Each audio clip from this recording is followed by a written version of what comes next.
بطل فيلمنا النهاردة مارشال هو وزير نساء. كان له علاقات متعددة كتيرة جدا مع السيدات. كان مدير في وكالة إعلانات شهيرة جدا. كان لازم يحط التاتش بتاعه مع أي واحدة ست. روتين حياته اليومي يخرج من بيتهم يروح على المطعم يعاكس البنت الموجودة هناك في المطعم أو أي بنت تانية متواجدة. حاول كتير مع البنت الموجودة في المطعم إنه ياخد منها ميعاد، لكنها كانت رافضة لحد ما في النهاية قدر يقنعها إن هما يتقابلوا مع بعض. في الشركة كان محبوب جدا بين زمايله وخاصة النساء، لأنه كان دايما بيقول لهم كلام حلو، وهم كمان كانوا بيقدموا له خدمات كبيرة جدا وبيتمنوا له الرضا يرضى، وكانوا بيعاملوه على إنه الطفل المدلل بتاعهم. يحجزوا له الأكل في المطعم ويصلحوا له النضارة بتاعته ويجيبوا له بوكيهات الورد اللي هو عايزها. يعني كانوا بيهتموا لأدق تفاصيل حياته. وكان معاه 2 موظفات سكرتارية مخلصين جدا ليه، وكان على وش ترقية، وكلهم كانوا متوقعين ان هو يبقى مدير الاعلانات الجديد. راح وقابل رئيس المؤسسة وقعد فكروا بالايام الجميلة اللي قضوها مع بعض في المؤسسة والاعلانات الناجحة اللي هم صمموها مع بعض. لكنه فوجئ برئيس المؤسسة بيقوله ان انا جبت مديرة اعلانات جديدة من خارج المؤسسة. قال له طب وانا؟ قال له انت ممكن تروح مع الست في اي مكان الا انك تعرف الست بتفكر في ايه. قال له احنا بنعلن عن سلع نسائية، وبالتالي محتاجين واحدة ست عشان هي الوحيدة اللي فاهمة الست محتاجة ايه وعاوزة ايه. خرج من عنده متضايق جدا. راح حفل زفاف طليقته علشان ياخد بنته تعيش معاه. كانت علاقته ببنته تكاد تكون معدومة لانها كانت عايشة مع مامتها، وهو ما كانش فاضي حتى يسأل عليها في ظل نزواته وغرامياته الكتير. وفي يوم تقديم المديرة الجديدة للعمل فوجئ بانها امرأة شابة جميلة. رئيس المؤسسة قدمها وقال إن هي حققت نجاحات كتيرة جدا في الشركات اللي هي كانت شغالة فيها قبل كده. حاول يتريق عليها في البداية، لكنها كانت عارفة إن هي جت على حسابه هو. كانت ست مبتكرة جدا. جابت صندوق لكل موظف في داخله سلعة، وقالت كل موظف يفكر هيعلن عن السلعة دي ازاي. دارسي نالت إعجاب واستحسان كل الموجودين إلا هو طبعا. لما روح البيت حب يعمل تجربة عملية على السلع اللي هي اديتها له. حب يتقمص دور الست عشان يعرف ايه احساس الست، وبالفعل دخل الحمام واستخدم الاستشوار زي الستات. لكن وهو في الحمام حصلت حادثة، والاستشوار وقع في البانيو واصيب بصاعقة كهربائية غيرت مجرى حياته تماما.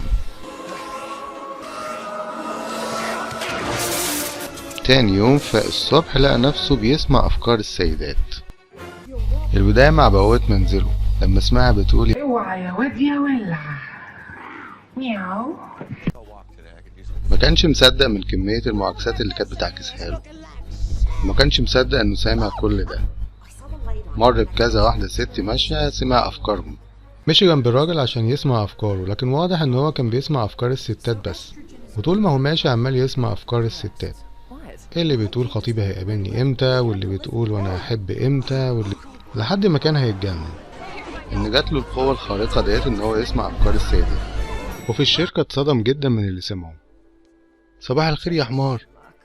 والتانية بتقول له ايه الكولونيا المقرفة اللي انت حاططها دي. حتى البنت المساعدة بتاعته كان خايف يسمع منها افكار سيئة، لحد ما سكتت وبدأ يسمع افكارها. كل ده من الشغل التافه اللي انت بتديهوني، ما هو تافه زيك يا تافه. الا السكرتارية بتوعه ما كانش عندهم افكار سيئة تجاهه. وقال لزميله ان انا بدأت اسمع افكار الستات. حتى بص دي المحامية دي بتقول عليك ان انت ريمبو. قال له ايه؟ قال له انا سمعتها بتقول كده. وسمع البنت التانية بتقول انا لو انتحرت محدش هيحس بيا. استخف بكلامها وافتكرها بتقول اي كلام وخلاص. وفي الاجتماع سمع افكار دارسي. اصل موز مزمزة. قالت له يلا يا مارشال قول لنا بقى افكارك ايه عن السلعة اللي كانت موجودة معاك. ايوه بقى اتكلم يا عبيط. يا سلام عليك حمار بديل. وبدأ يسمع افكار الناس اللي قاعدة، وبدأ يقوم ويشرح الفكرة بصوت عالي، وبدأ ينال إعجاب ودهشة كل الناس الموجودة وخصوصا دارسي. زميلته لما سمعت كلامه استغربت جدا. قال لها ايه عمرك ما جربت الحكاية دي قبل كده؟ قالت له لا طبعا، وشتمته في سرها. الموضوع ده كان هيسبب له جنون، علشان كده وقف في قلب المطرة بالاستشوار عشان تحصل له صاعقة تاني يرجع بيها لطبيعته. وبالفعل راح تاني يوم محل مليان بالستات علشان يجرب هل لسه بيسمع أفكارهم ولا لأ. في البداية حس إن هو ما بيسمعش أفكارهم، لكن فوجئ باتنين بيتكلموا بلغة الإشارة وهو سامع هما بيقولوا ايه. كان هيتجنن. راح لطبيبة نفسية عشان تشوف له حل في المشكلة دي. في البداية الدكتورة افتكرته بيهزر، لأن حاجة زي كده مستحيل تحصل طبعا، لحد ما أثبت لها فعلا إن هو بيقدر يقرأ أفكار الستات، وقال لها هي بتفكر في ايه دلوقتي. الدكتورة اتصدمت وقالت له ممكن أدخن سيجارة.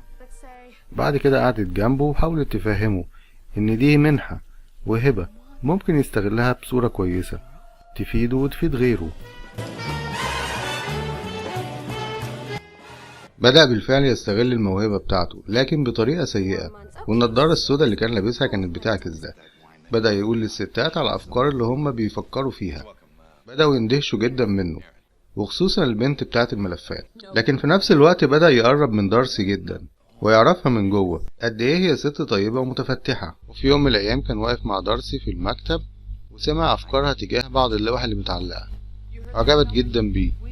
في نفس الوقت رئيس المؤسسة كان جاي ومعاه مجموعة من اللوح. دارسي أول ما شافتها قالت انطباعها بسرها، لكن نيك مارشال قال الانطباع دوت على الملأ كده. عجبت جدا بيه لأنها قالت أنا كنت لسه بفكر في اللي انت كنت بتقول عليه. وبدأ رئيس المؤسسة ينتبه تاني لمارشال على إنه بيقول أفكار جديدة وجريئة، لكن في الحقيقة الأفكار دي كلها كانت بتاعت دارسي. بدأ يحس بالزهو والانتصار على دارسي في مجال العمل. بدأت دارسي تقرب منه وتسأله عن حياته الشخصية، وعرفت إن عنده بنت. في يوم بنته كانت قاعدة مع أصدقائها، سمع أصدقائها بيشتموه في سرهم، أب صايع فاشل. أول ما قال لبنته إن أنا هاجي معاك عشان تجيب الفستان بتاع التخرج، قال الله ده لطيف قوي، ده كيوت. بدأ يعيش حياة الستات بكل تفاصيلها، ويروح الأماكن اللي موجود فيها الستات ويسجل أفكارهم وانطباعاتهم، وخصوصا دارسي، لدرجة إن هي كانت جايبة لوحة إعلان لرئيس المؤسسة. فوجئت بإن نفس اللوحة نيك مارشال اداها له قبليها. بدأت تحس دارسي إن هي مش عاملة إضافة للشركة، وإن نيك مارشال دايما سابقها بخطوة، لحد ما جت حملة إعلان لشركة نايكي. كانوا قاعدين يتناقشوا في الأفكار، لحد ما دارسي سرحت بخيالها وفكرت في فكرة الإعلان. في الوقت ده كان هو بيقرأ أفكارها وبيسجل كل حاجة، لحد ما بدأت تتكلم ولقيته بيكمل لها الأفكار بتاعتها بكلامه.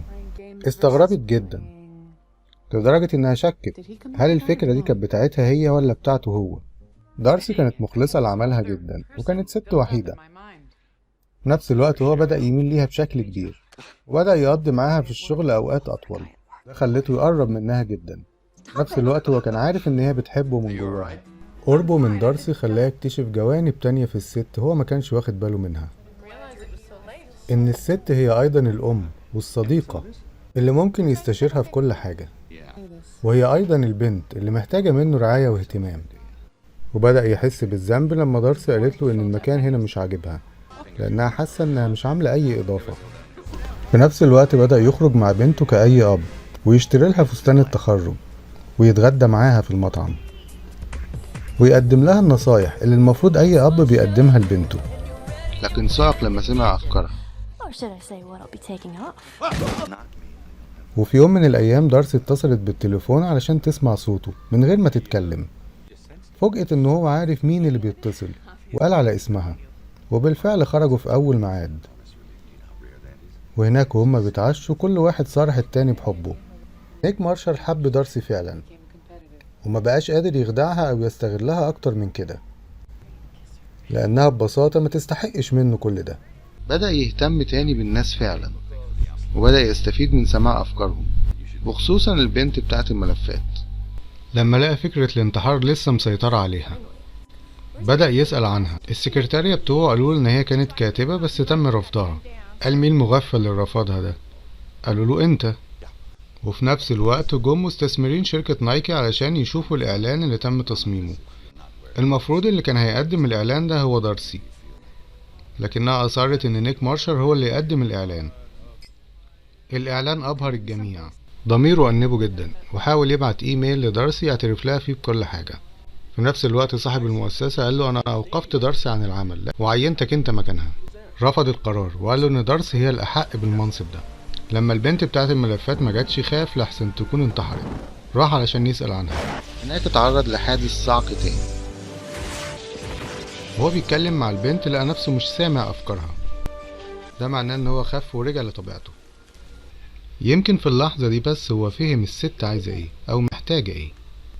محتاجة الاهتمام والرعاية. علشان كده لما فهم رجع لطبيعته. في نفس الوقت راح لدارسي علشان يعترف لها بكل حاجة.